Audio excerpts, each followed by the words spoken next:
Nous sommes souvent à la recherche d'une satisfaction de bien-être, d'un sens à notre vie. Aujourd'hui, j'aimerais que vous vous arrêtiez sur l'importance de ce que le prophète Ésaïe nous révèle dans la parole de Dieu.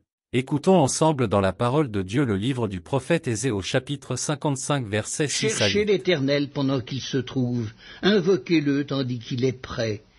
Que le méchant abandonne sa voie, et l'homme d'iniquité ses pensées, qu'il retourne à l'Éternel qui aura pitié de lui, à notre Dieu qui ne se lasse pas de pardonner. Car mes pensées ne sont pas vos pensées, et vos voies ne sont pas mes voies, dit l'Éternel. Dieu est le créateur de tous les hommes, mais le père que de ses enfants. Dieu appelle tous les hommes à se repentir.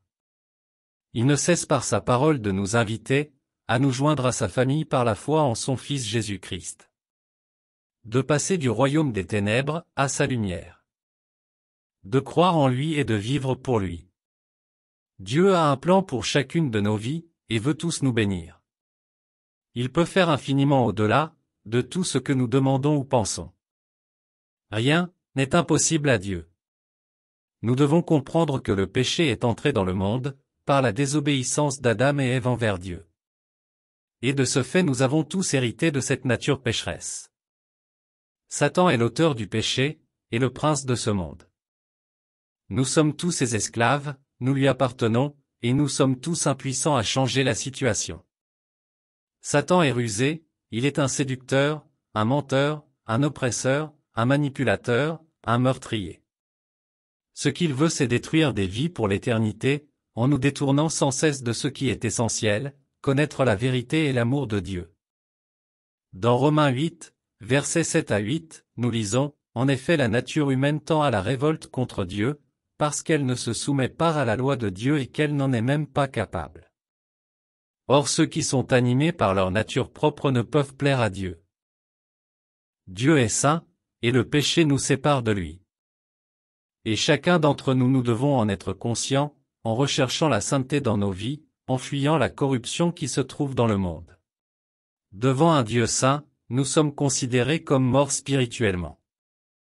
Nous lisons dans Romains 6 verset 23, « Car le salaire du péché c'est la mort, mais le don gratuit de Dieu, c'est la vie éternelle en Jésus-Christ notre Seigneur. » La mort spirituelle qui signifie être séparé de Dieu, pour l'éternité dans les tourments et la honte, est le châtiment pour tout homme esclave du péché. La vie éternelle est le don gratuit que Dieu offre, aux pécheurs repentants qui croient en son Fils Jésus-Christ.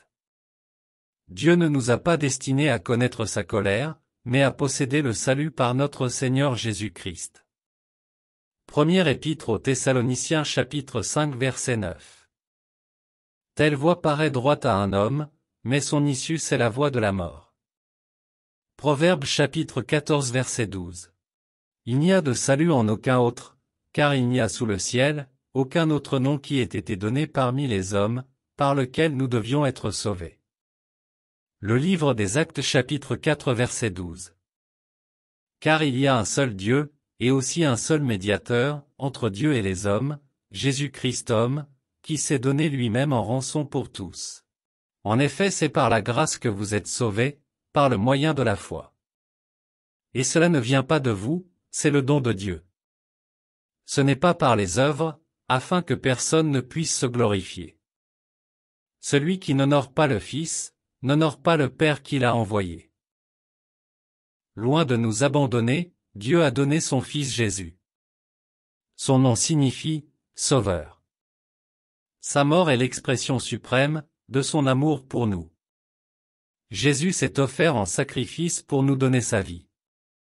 Par son sang versé, à la croix, il paya le châtiment que nous méritions tous. Dieu nous a réconciliés avec lui par Christ. Ceux qui mettent de tout cœur leur confiance en Christ sont pardonnés, délivrés, libérés du péché et de la condamnation éternelle, c'est-à-dire l'enfer.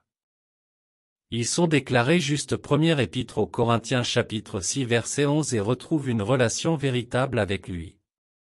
Ils marchent en nouveauté de vie, grâce à son esprit que Dieu donne pour les guider. Seconde épître aux Corinthiens chapitre 5 verset 17. On l'appelle aussi le consolateur, il peut apaiser nos craintes et nous remplir de force, d'amour et de sagesse. Seconde épître à Timothée chapitre 1 verset 7. Sa parole est utile pour enseigner, pour convaincre, pour corriger, pour instruire dans la justice. Seconde épître à Timothée chapitre 3 verset 16. Ils veulent déclarer comme l'auteur du psaume 119 verset 11, « Je serre ta parole dans mon cœur, afin de ne pas pécher contre toi. » Aujourd'hui oui aujourd'hui c'est à vous que je parle, à vous qui avez écouté ce vidéo. Le moment du salut est maintenant, pas demain car nous ne savons pas ce qu'un jour peut enfanter. Si je peux prendre cette métaphore, qui se trouve dans la Bible, Dieu nous invite à un grand banquet, ses noces à lui. Dieu désire marier son Fils, à l'Église qui est l'épouse de Christ. Pour être sélectionné comme épouse, vous devez faire partie de sa famille. Voici les conditions que nous devons remplir, pour avoir droit au royaume et ses bénéfices, en tant que membre de sa famille. Premièrement, mais à tous ceux qui l'ont reçu, à ceux qui croient en son nom, elle a donné le pouvoir de devenir enfants de Dieu.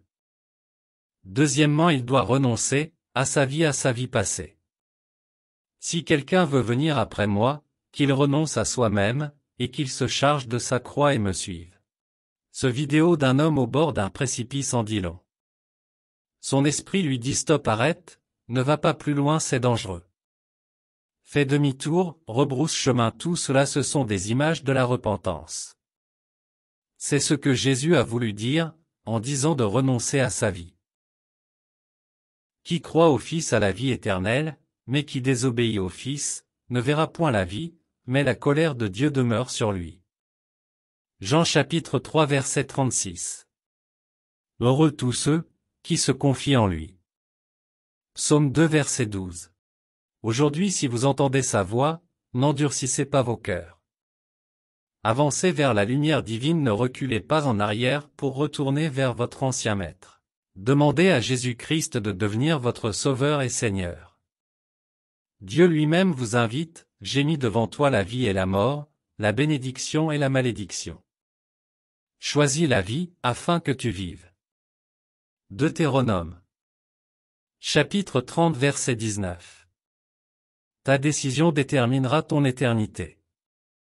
Que le Seigneur vous bénisse et vous donne sa grâce de faire le bon choix qui changera votre vie maintenant et pour l'éternité.